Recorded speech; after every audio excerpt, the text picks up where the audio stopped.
পৰা আজি 8জন ভকতে আহি অসম মণিপুৰ ভৱনত আমি অধিষ্ঠিত হৈ আজি 5 দিনত ভৰি দিছোঁ। অহাকালিলৈ আমি আমাৰ নিজ অসম ৰাজ্যলৈ গুচি যাম। লগতে আমি আজি শেষৰ দিনৰ উপলক্ষে ইয়াতে আমি অকণমান গীতা পাঠ আৰম্ভ কৰিব ওলাইছোঁ। সেয়েহে আমাৰ অজানিতে হৈ যাব পৰা বহু ভুল ত্ৰুটিৰ বাবে আমি আপোনাৰ খবৰ ওচৰত শত শত কোটিবাৰ ক্ষমা বিচাৰিছোঁ। কৃষ্ণ আমি প্ৰথমে গুৰুক কৰোঁ প্ৰণিপাত, শিৰ দিয়া চৰণত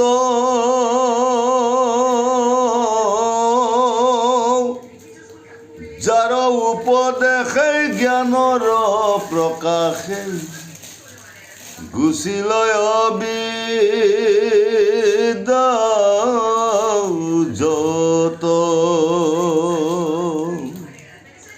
অৰাম শুদ্ধ সতমতি কৃষ্ণত ভকতি পাদ পদ্মে নিষ্ঠা যাৰ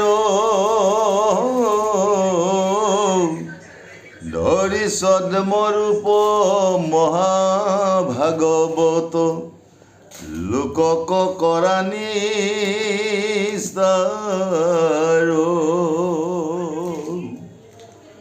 আৰাম কৃষ্ণ পদ পদ্ম পিয়ামি তৰস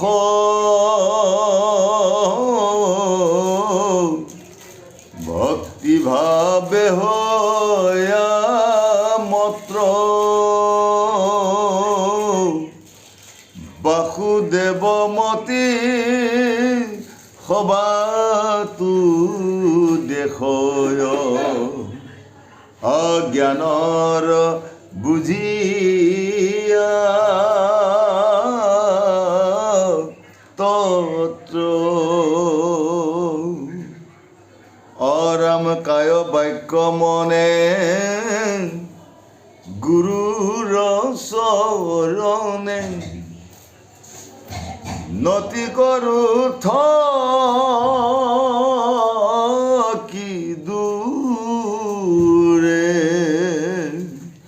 চুম্বক মণিৰ উপায় সমীপক অলোহা যেন মতে ঘূৰে। পৰম শ্ৰদ্ধাৰ সেই সাধুগুৰু বৈষ্ণৱসকল, আমাক আজি গীতাভাগে আমাক বুজাইছে যে প্ৰথমে গুৰুক কৰোঁ প্ৰণিপাত, শিৰ দিয়া চৰণত যাৰ উপদেশে জ্ঞানৰ প্ৰকাশে গুচিল বিদ্যা যত। প্ৰথম আমাক গুৰুকে প্ৰথম শ্ৰেষ্ঠ কৰি দিছে। যিজনৰ ওচৰত আমি গৈ আশ্ৰয় ল'লে অন্ধকাৰ দূৰ হৈ পোহৰ শক্তি আহে। সেইকাৰণে গুৰু মানে অন্ধকাৰ, ৰূপতে পোহৰ। যাৰ ওচৰত আশ্ৰয় ল'লে আমাৰ দেহৰ পৰা যিবিলাক অন্ধকাৰ এইবিলাক গুচি পোহৰ শক্তি আনি দিব পাৰে, তাকেই কৈছে গুৰু। শুদ্ধ সতমতি কৃষ্ণত ভকতি পাদ পদ্মে নিষ্ঠা যাৰ ধৰি সদ্মৰূপ মহাভাগৱত লোকক কৰা নিষ্ঠাৰ। গতিকে আমি ভকতি কৰিবলৈ যাওঁতে শুদ্ধ সতমতিভাৱে যদি মই মোৰ গুৰুজনৰ ওচৰত যদি মই শৰণ ল'ব পাৰোঁ, শুদ্ধ সতমতিভাৱে যদি মই কৃষ্ণত শৰণ ল'ব পাৰোঁ, তেতিয়াহ'লে মই নিজেও তৰি যাম আৰু আনকো তৰা এটা ব্যৱস্থা আমি কৰিব পাৰিম বুলি আজি আমাক ধুনীয়াকৈ বুজাইছে। সেইকাৰণে কৃষ্ণ পাদ পদ্ম পিয়ামি তৰস ভক্তিভাৱে হয়া মত্ৰ। কৃষ্ণ পাদ পদ্মত যদি মই সুন্দৰভাৱে সেৱা কৰিব পাৰোঁ, কৃষ্ণ পাদ পদ্মৰ ৰসটো কি বুলি কৈছে? মৌজোলৰ দৰে। কৃষ্ণ পাদ পদ্মৰ ৰসটো হ'ল মৌজোল। এই মৌজোলটো যদি মই ভক্তিভাৱে গ্ৰহণ কৰিব পাৰোঁ, তেতিয়াহ'লে মোৰ মানৱ জন্ম লোৱা কামত আহিব। আৰু যদি মই মানৱ জন্ম লৈ যদি মানৱৰ কাম নকৰোঁ, পশীৰ কাম কৰোঁ, তেতিয়াহ'লে হাজাৰ হাজাৰ বাৰ মৰি জন্ম ল'লেও মোৰ জন্ম কোনো সাৰ্থক নহ'ব বুলি আজি কৈ আছে।